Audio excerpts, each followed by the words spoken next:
Welcome to our channel. Today we how to back up your AdSense or ad earnings for affiliate complementing, complete guide step by step clearly. Start by understanding the importance of backing up your AdSense earnings data.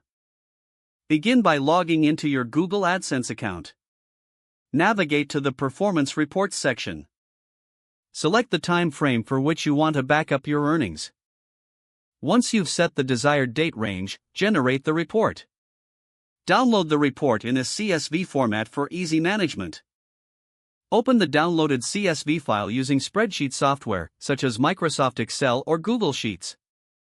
Review the data for accuracy to ensure it reflects your earnings correctly. Create a new folder on your computer titled AdSense Backups. Move the downloaded CSV file into the newly created folder. For added security, consider uploading the file to a cloud storage service. This ensures that your data is accessible from anywhere and protected against local hardware failures. Next, incorporate your AdSense earnings into your affiliate strategy. Analyze your AdSense data to identify high-performing niches. Look for trends in your earnings that align with your affiliate marketing goals. Research affiliate programs that complement your AdSense niche.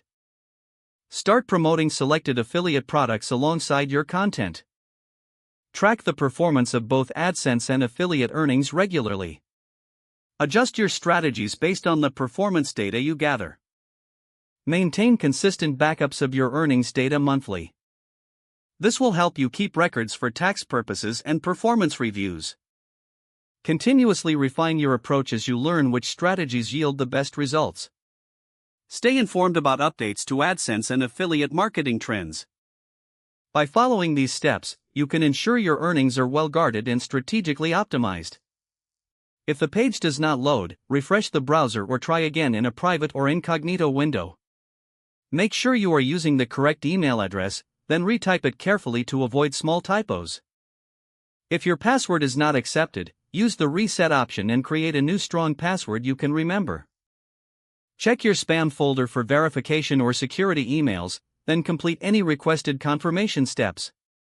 Enable two-factor authentication if available to improve account security and reduce unauthorized access risk. Don't forget to like this video and subscribe to our channel for more step-by-step tech guides.